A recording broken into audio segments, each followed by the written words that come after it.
obviously, we're going to get started by going back to this past Friday night. Here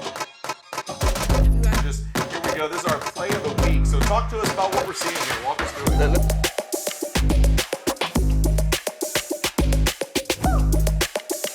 The Rattlers punt to the Hornets down 16-13.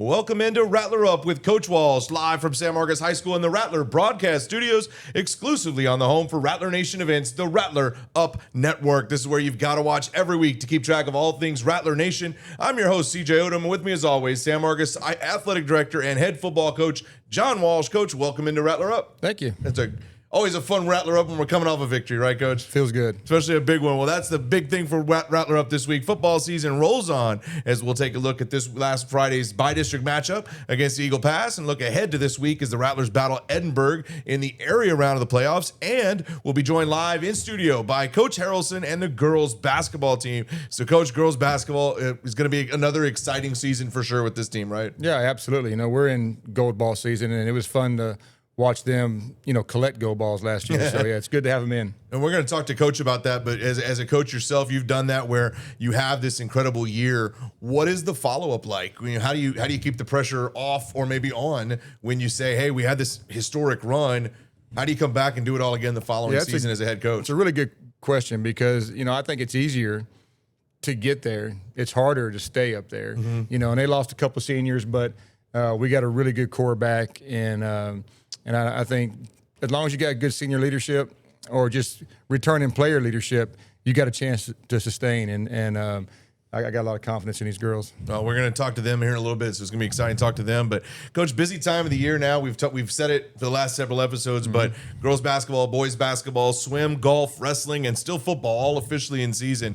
For people that watch at home and they hear me at the top of the show mention athletic director and head football coach, this time of year especially, how do you balance those hats? Because you have got more than 24 hours of stuff to do each 24-hour period, it seems like. Well, I'm just reflecting on this morning, and, I'm coming back from a playoff win, getting ready for the next playoff game, and got the football hat on. But things come across my desk, as, Coach Harrelson probably saw this morning, and it's got nothing to do with the playoff game. It's got nothing to do with football, but it's got to be taken care of. Right. And it's just, it's working with people, and we're in the people business. I get to be in the people business that involves sports, so it's about 95% just great work. There's a 5% of every job that is not as enticing. Right, exactly. Well, and we've talked too about the Rattler Way, and you've been here long enough to establish that, and your staff, the coaches that work for you across sports, really seem to get a handle on things to where they're trying to limit that 5% for you at the top. Yeah, and we do a good job. And it's not just the coaches, it's the players. I mean, I think relationships are important. We don't want silos. We don't want girls basketball to be over here and football to be over here, and we never talk to each other. And I think if you ask any sport, it's pretty inclusive. We're an athletic program, and not going to be in cliques. All right. Well, hopefully this busyness continues for you, because that means things are still going right. So let's take a look back at why you're so busy right now from this past Friday night, where the Rattlers took on the Eagles of Eagle Pass in bi-district action. So after 8 years away from playoff lights and bright lights of playoff football, not only did the Rattlers return last Friday, but they did so under the home lights of Toyota Rattler Stadium. Rattlers put the first points on the board with a 9-yard touchdown run from Justin Tardy in the first quarter. Then in the second, they got 2 more touchdowns. One a 27-yard pass from Buckstain to Tardy, and then another Tardy rushing touchdown for 10 yards to close out the half. However, the Eagles were able to get a touchdown and a field goal in that second quarter to stay close at 21-10 at the half. But in the second half, the Rattlers defense would give up no more, and 2 more rushing touchdowns for the Rattlers, one from Elliott Gray and another from Tardy, would pair with a 65-yard fumble return from Jamarian Nichols, and the Rattlers would run away with this one, getting the big win 42-10 and move on to the area round of the playoffs. So, Coach, how exciting was the environment getting that big decisive win on the home field? Yeah, you just can't. I mean, I said it during homecoming that when that place is full, it's as good as it gets on a Friday night in Texas, and it was full again. And our student body just continues bring crazy energy, and they're a lot of fun to listen to. They're pretty funny, and I said it at the signing, mostly clean, but they're a great group led by the baseball team, and they keep that water splashing, man. If we do something good, I think I bought 500 waters, had them stacked at the student section. And at halftime, I looked, and we're about through with the cases. So I don't know where they got the rest of the water, but they kept it going. They kept it going. Yeah. So this week I was helping in the press box, so looking down and just you're in the press box, and it's a pretty thick glass, so we have the sound piped in, but a lot of the natural sound doesn't get in. You can still hear them. There wasn't a microphone on the student section, but when we did well, you heard them in the press box through the glass. I mean, every good play had a distinctive roar. I mean, and you can hear good crowds, and then when I call it a roar, I mean, you can just feel it in the back of your head, and it was good. Well, we're gonna look at a few of those plays that drew some roars for sure. But looking first, the defense did what the defense does. They just gave up 10 points overall on the night and really limited the Eagle pass offense to where it mattered most. Coach, it seemed like the Eagles were able to get some drives going. They got a couple first downs, but when it came time for them, their next step was to score. That seemed to be when the defense stepped up and said, "No, we're done here." Yeah, and we just stick to what we do. Coach Allen's going to bring the pressure. And he's going to send Darius and Cam and Isaiah and Trey Walker off that edge. And sometimes we're going to give up some plays, but that back end doesn't allow them to score. You know, I think the only touchdown they got down there was off a trick play. But no, they bring the pressure. We started playing aggressive defense, and we're going to finish playing aggressive defense. And you even mentioned before, as we were off air, every kid in the secondary with an interception, correct? Yeah, you can't beat that, all four of them. That's awesome. And the offense looked like what we've always known they could do, right? 41 points, 319 yards of total offense. You had to be happy with it. The offense was finally able to, again, live up to what we've always kind of knew they could do, right? Yeah, and I think, and we've mentioned the offensive line's been playing well the last half of the season. Penalties have been the reason we haven't put points on the board, and we eliminated those. I think we'd have got to 40 quicker. We had some drops in the first half that are uncharacteristic. Right. Went back to those guys that made plays, so I'm not worried about that. So, look, it's the first time that we came out and scored the first drive, so that was a good feeling. Crossed that off. That was a good feeling. Just keep doing that. Yeah, but we're running the football great. We got several guys that can run it. If you see, we got Tardy and Donovan, and then we threw Isaiah some in there and Shy in there. So we got a bunch of guys that can carry that ball. Well, let's take a look at some highlight clips then. We'll look and see what caused some of those roars, and you can walk us through here. And so let's see what we got first. I think we're starting with defense. Anybody who throws a pass towards zero for us is not very smart. They haven't watched film. Yeah, they haven't watched film, so they throw it up. Hank gets it, nearly scores. He's got lots of vision when he's got the ball in his hands. Even there, we still thought he's going to make it. He just might. The next one, I think, is going to sophomore Caden Joseph. He's got a couple picks on the year. He's a ball hawk. He's got a good sense. The distance that he closed from the time the ball was out of the hand, it was crazy. No doubt. And then I think this one, one of our corners was gone to a funeral, so Justin Tardy had to play some defense and got him a defensive stat with a pick. All right, so then And then lastly's Mason's, I believe, number 11. Yeah. He had 2 on the night, but we had a penalty that negated one of his, which he scored a touchdown on. So he got this one. He was sure trying to get in there again. One of the smartest kids on the team. Diggy's, probably the quarterback of the defense, but next is Mason getting everybody lined up right.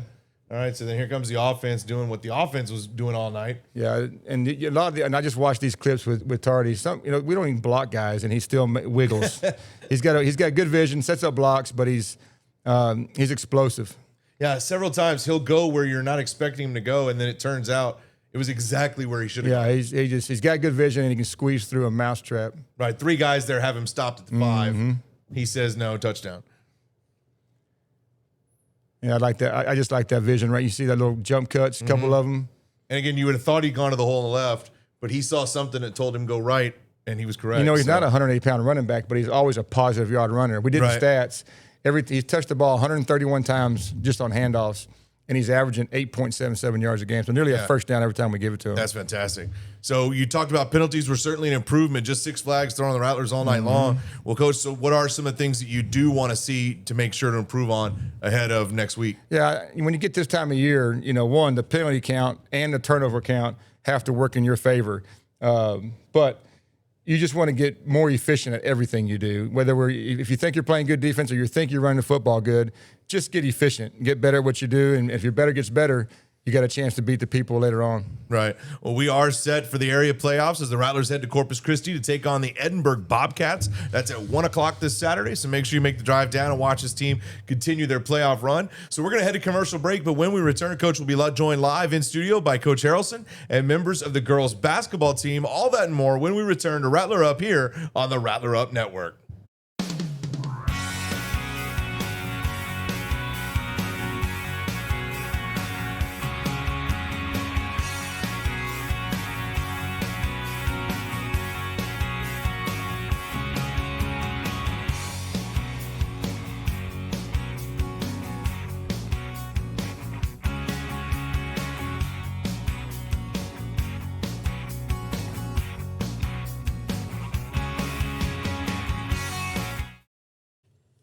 We are back on Rattler Up, on Rattler Up Network, the exclusive home of live broadcast events, sports, and all the shows you want to see from Rattler Nation, including here on Rattler Up with Coach Walsh. Please make sure to give a like and subscribe to that Rattler Up channel on YouTube. But now we're going to turn our attention to the courts as we welcome in members of the girls basketball team, along with their leader, Coach Cooper Harrelson. Coach, welcome into Rattler Up.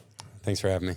All right, well, Coach, the girls are off to a great start this year, obviously looking to capitalize on a huge season this year, or last year, where they went 4 rounds deep all the way to the regional finals. They're 5-2 so far early in the year. So, Coach, what has been your early impressions of your team so far this season? I think we've done a pretty good job, through adversity, the early season adversity and everything like that. I think, we still got room to grow. I was telling the girls this morning, I tell them pretty consistently, it's about the consistency and the execution. No matter who you're playing, go out there and execute at a high level. And so I think we'll continue to grow and get better and better at that as we get through this early part of the season, which is pretty crazy with tournaments and things like that. Being Lots really of games busy, very quickly, right? Absolutely, taxing on their bodies, so having to get that rest and everything. But, I'm excited about where we're at right now and where we're headed. All right, well, Coach, before we get too much deeper into the team, let's, we get new viewers every season, so they want to learn a little bit more about the folks that are leading our athletes, right? So tell us a little bit about your background, how you got to San Marcos, and just some more about you personally. Well, grew up in a small town. I'm not going to go through every part of my life, but grew up in a small town, small community, pretty close and everything like that. Went in and played college football at Hardin-Simmons. Great experience to be able to be a collegiate athlete. But I knew pretty early on in college that I wanted to be a coach. I wanted to teach and coach. And so pretty early in my career, I was given the opportunity to be a head basketball coach. And I kind of at that time determined that's kind of the path I wanted to go. I've always enjoyed football. I played football in college. But I started down at Luling right down the road. San Marcos came calling, so I came to San Marcos and pretty much been here ever since, and I'm very happy to be here. Oh, we're super happy you're here for sure. So let's look back at this team, though, Coach. Obviously, with such a huge run last year, there may be some pressure to repeat on. Coach Walsh and I were talking about that in the opener of the show today. How have you kept the teams focused on this year's goals and not worried about whatever happened last year? I think last year was a building block. It was something, like he said, it's, getting there is one thing, but staying there is a completely different thing. And that's the thing I expressed to the girls that, it's a new year, but we do have very similar goals. I've told them that it is realistic, in my opinion, that we can go out and we have a chance to win district. It is realistic that we can go out and win multiple playoff games and make another deep run. It's what are we doing every single day to get there, because every single day is important. Every rep, every drill, all of it is important. So just trying to continue to keep their minds on that, the importance of everything that we're doing, and still maintaining that goal up in our minds of what we want to accomplish. All right, well, let's take a look at and meet some of our players here. So we've got 3 leaders from the San Marcos basketball team. And so, girls, I'd like to give you a chance to introduce yourself. If you can tell us your name, what grade you're in, what position you play, and other things you do and that you're involved with at San Marcos High School besides basketball. And we'll start here on the left and work our way down. Okay, my name's Melina Perkins. I'm a senior currently in high school. And then I play small forward. And what are some things you're involved with at the school other than basketball? Are there some programs you're in? Or? I did volleyball as well. I'm in a couple school clubs and yeah. Awesome. My turn? Yes. Oh, jeez. My name, sorry. I'm Riley Good. I'm a junior and I play point guard. And other things, I was the volleyball manager for them, and yeah, I used to play tennis. Awesome. So, yeah. My name's Azariah Fennell. I'm a senior this year. I am a shooting guard or a small forward, either one. I'm involved in National Honor Society, Avid Committee, Student Council, and also, what is it called? And Superintendent Leadership Council. I also play varsity volleyball and also run varsity track. Awesome. Well, good. Thank you guys for being here on Rattler Up. We've got some questions for all of you to start, and then I'll ask you guys some individual ones. But for all three of you, I'd like to know, we're early in the season, only 7 games in, obviously, but we'll start here with you. What has been your favorite part of this year's team so far? And we'll work our way down to everybody. So far, I definitely say our team chemistry. Okay. I feel like we've come together pretty well, especially coming off of the Corpus tournament that we had, and that we are getting to know each other and building all of those chemistry things and getting to know how we play together. And I definitely think that's fun to watch and fun to see. Awesome. What about you? I'd probably say the same thing. I think our team chemistry, I feel like we're really a sisterhood and a really, like, together. I would also say, yeah, really I feel like our chemistry is just great. Well, it's so important. It's so good to hear that coming from you guys. What about you? I would say team chemistry as well, and then also like just being on the court with them, like we can make any game fun, and we could like even though some games are gonna be hard for us, like I'm always able to talk to Riley and a couple other my teammates about like if I'm struggling, I'm able to communicate with them, and they can help me through a lot.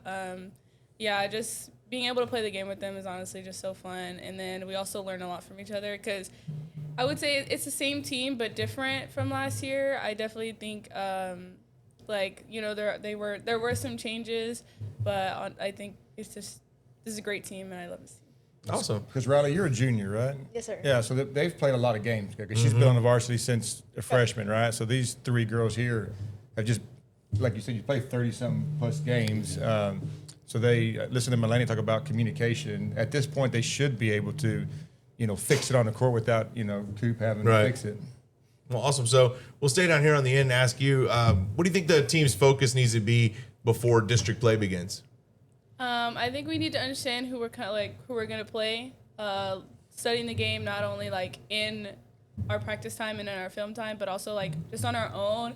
We just need to understand like there were some teams in our district that had lost a couple of players that just like we did. So I think understanding the new team and if they've changed their dynamic, so we need to adjust to them so that we can come out with the win and win district. Awesome. So Riley, for you, what has surprised you the most about this team so far? What has surprised me is probably how much I knew we were going to have talent, but about how much structure we still have considering all of our main seniors left. Like I feel like we still have a strong leadership and still a strong team, which surprised me. I mean, not haven't like, missed a beat kind of thing, right? Yes, sir. Haven't. That's awesome.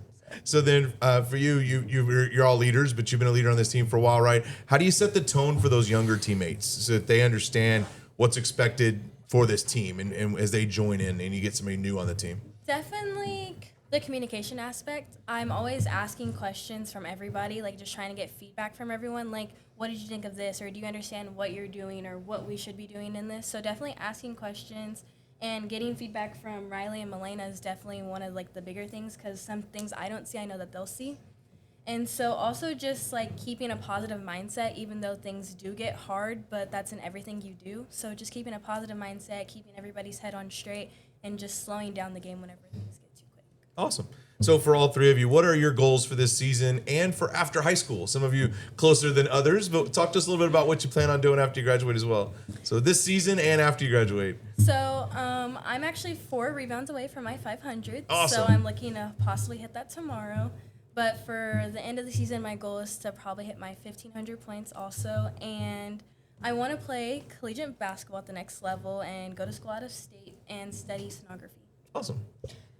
For me, we're going to win state and we're going to win district. So that's basically where we're at or what we're going to do. And I also want to hit my 1,000. I think I'm at like 600, 700 right now. So very reasonable.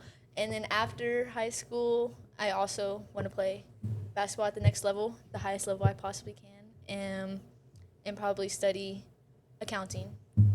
Okay. Yeah. Awesome. How about you? My goal for the team is just to make every single game count for us and just honestly like get to where we were and even farther than last year. I do think realistically we could win our district, and I do think realistically we could go the same, if not further, than we did last year. And then my goal, I'm like a few games away from hitting my 1,000, so I plan on doing that. And then I also do want to play basketball at the college level, and wherever that takes me, it'll take me. And then I also want to be a vet when I grow up, so I'm going to go into college doing like pre-veterinary courses. So. Awesome. And CJ, I'd like to add one more thing about these girls, and the 2 seniors last year, or maybe more than 2 seniors, but, you know, our boys 3 years ago, 2.5 years ago, made that big run, you know, and, you know, put the town on fire.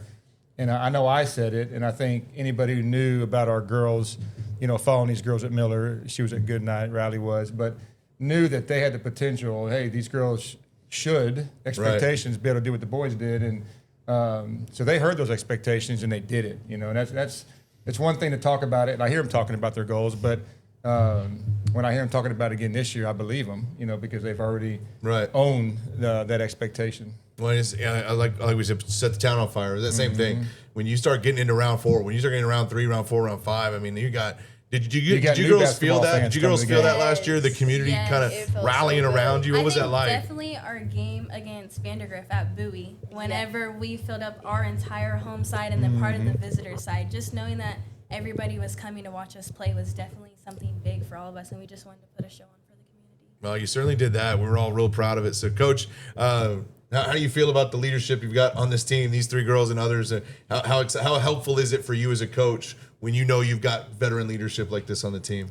I mean, it's something that's irreplaceable. You know, when you have the leaders that we do, and they can instill in the other girls that may not have been part of the team but do have, you know, contributing roles this year, they can talk them through those times in adversity that maybe they're not used to at playing at the varsity level. Like I said, it's irreplaceable. We have the best leaders, and I'm always proud of them and the way that they handle that. And just super excited to see where this year takes us. Oh, we are too. So before we let you go, girls, anytime we have our student athletes on, we like to give them a chance to put some shout outs on the air. So we're here on the Rattler Up Network. So one at a time, who do you want to shout out back home that's watching? I like to shout out my mom, my Gramsy, and my Grandpa Ray. All right. Shout out my parents and my brother. Yeah, I would shout out my parents and, you know, all the people that supported me through my journey. All right. Well, girls, thanks for being on Rattler Up. We appreciate it, Coach. Thanks for joining us. You're going to stay for at least a little bit after commercial break, and we appreciate you doing that. So we are going to head to a commercial, but when we return, we'll have a preview of this week's area matchup against the Edinburgh Bobcats this Saturday afternoon. Keep it here on Rattler Up.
Welcome back to Rattler Up. We are excited to be here at the Rattler Up Network and also excited to look ahead to this week's area playoff matchup against the Edinburgh Bobcats. But before we do that, Coach, it is time once again for Rapid Fire with Creek Ennis. Now, last week we had an opportunity to turn the tables a little bit on Creek, and I think he did a good job receiving questions for 60 seconds. Creek looks a lot more relaxed than he did this time last week. Knowing he's not taking the questions.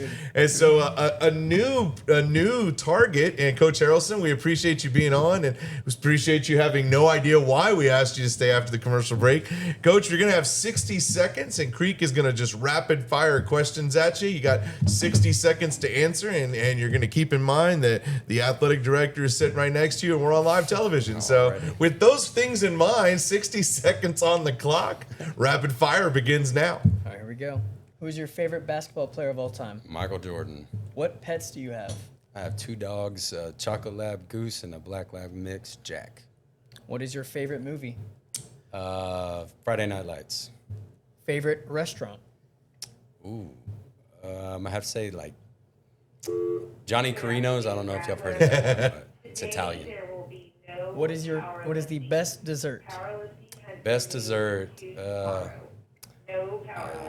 chocolate cake. Best shooter on the team? On our team? Yes. Riley Good. Favorite NBA team? Dallas Mavericks. Favorite part about coaching?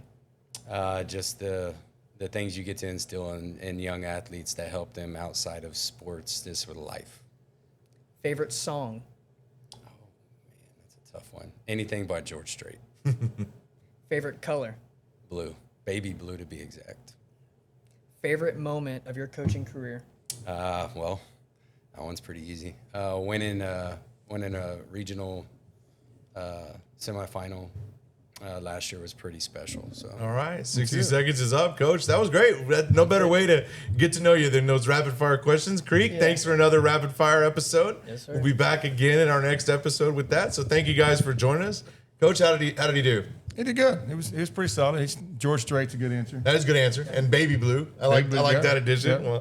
Well, Coach, let's take a look then. We got this Saturday, 1 o'clock, down in Corpus Christi, Buccaneer Stadium, taking on the Edinburgh Bobcats. Now, the Edinburgh Bobcats rebounded this year from last year when they went 2-3 in district and were able to get into the playoffs, but lost to Brownsville Veterans Memorial in bi-district. This year, they were 7-4 overall, 3-2 in district, and just last week had a bi-district rematch with that same Brownsville Veterans Memorial team, this time getting that 24-13 victory. On offense, they have 2 four-year starters at receiver to lead the way, and on defense, 8 starters returned from last year to give them a lot of experience on the team. So, Coach, what are your initial thoughts as you've seen the film on the Bobcats? Yeah, after studying them all weekend, I mean, they're a defensive-led football team, similar to us. They only give up 18 points a game, and that's what's kept them in close ball games, and then their offense has found ways to win in the end, like last week. So, again, what I'm seeing is a pretty familiar. With Eagle Pass and Edinburgh, just the teams down south coming this way, I'm completely unfamiliar with them. But I said it last week, and I say it again this week. They don't make mistakes. They're well coached, and this group is definitely defensive heavy. Well, we noticed that, we know that on our own side, we've got guys that play both sides of the ball, but a lot of that has to do with the athletic talent by those players. For Edinburgh, it looks like there's not a lot of depth on that team. Some really quality starters, but the depth may be a little bit lacking. So they've got some guys playing both sides of the ball, but more out of necessity, right? And so in a big win last week, we were able to get a lot of our non-starters some playing time as that score kind of crept up. So against a team like Edinburgh that will have players logging a ton of minutes, how important was that playoff experience that you were able to get some of that second string last week? Yeah, and 2 things there. One, you're playing guys that are going to be future players for you. We had freshmen play, we had some sophomores play, but then you're just giving some seniors that deserve the time, because our games haven't gone the way all season long like you would hope as a coach and as a head coach to get seniors that deserve more playing time that time, right? Because they've put their years in, right? And so it was good to be in a position that we made sure we delivered on our promise and got guys in. And so then that becomes a real key in the second half, especially if if it's even somewhat close, knowing that we've got those guys that have had that playoff experience. But hopefully maybe a second half where we can get some more opportunities in no there doubt. is the goal. So what's the key thing you're focusing on in practice this week specifically? Yeah, again, I think you asked me earlier, and I've told the team is we're playing nameless people right now. If you want to be sitting where the girls basketball team went last year, is you got to make it about you every week, and you got to get better at the very little things. Yeah, we know you're strong. We know you're fast. You can make these great plays, but you got to be consistently doing the small things right to win these big ball games. Or because it's not we have the talent to beat anybody. It's just going to be are we efficient? Right. And we got to practice efficiently. We talked before. I think we talked about the celebration ends Saturday morning. Right. And then it's on. Hey, great job Friday. An interception for everybody. Defense, second half shutout, but brand new ball game. It all starts over again. Yeah, it's funny you said that. 'Cause Saturday morning, I had to apologize at the beginning of it because Friday everything felt great, and I could see the excitement. I want them to feel that Friday night, and then Saturday I came in not in a bad mood, not angry, but let's get to work. Not happy anymore. We got work to do, and they're like kind of thrown back, and that's the only way you get better. It's the only way you win the next week, and just enjoy this week. Right. Well, we're excited to watch this area round matchup this Saturday, 1 o'clock, Buccaneer Stadium in Corpus Christi. Make sure you get down there and watch the Rattlers in action as they continue to roll through the playoffs. It would be an exciting game if you can get down there. And with that, Coach, another Rattler Up is in the books. But before we leave, we want to take a chance to look at chances to catch the Rattlers in action this week. Lots going on, of course. Tuesday now, basketball is fully in session. So varsity and junior varsity boys and girls all in action. Varsity girls are taking on Reagan here in the Snake Pit, so an opportunity to go see the girls we just talked to playing here at home. The boys will be on the road against San Antonio Lee. On Thursday, the girls head to the Allen Hoop Fest tournament, so they're going to put a lot of miles in, go play a lot of basketball this weekend. Swim is down at the SAISD Invitational, and JV wrestling gets started.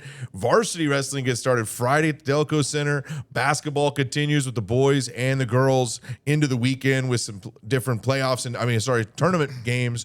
And then, of course, Saturday's where you want to be. 1 o'clock, Buccaneer Stadium, Corpus Christi, as the Edinburgh Bobcats are the opponent for your Rattlers in the area matchup. So before we go, Coach, we always check in on things outside of Rattler Nation, and right now it's usually college football. So what was the bigger surprise to you? The big Texas State upset after the way we've kind of been talking about the season they've had 5 straight losses, or A&M nearly losing their undefeated streak? Yeah, the comeback was great. I thought at 31-3 they were toast. So that was an amazing comeback against a quality SEC team.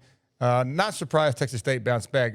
How dominant they were, that was fun to watch. And I do got a shout out is, Tony Diaz down at UTRGV had 4 touchdowns this week, and then Ori started his first ball game against Arkansas, and I got to watch it, and he played great. Yeah, didn't give up a sack. I got the text from several people of the scoreboard with Ori's name on. Ori's in, and it was exciting. It's great to watch Saturday football, and you got some Rattlers out there. It's your folks out there. Well, that's awesome. Well, that does it for this week. As always, we want to thank Jack and Josh for running the digital communications program, and for all the students that are helping make all these amazing things happen here on Rattler Up with Coach Walsh and all throughout the Rattler Up network. We're going to be back again next week. And for Coach Walsh, I'm CJ Odom. Thanks for watching Rattler Up.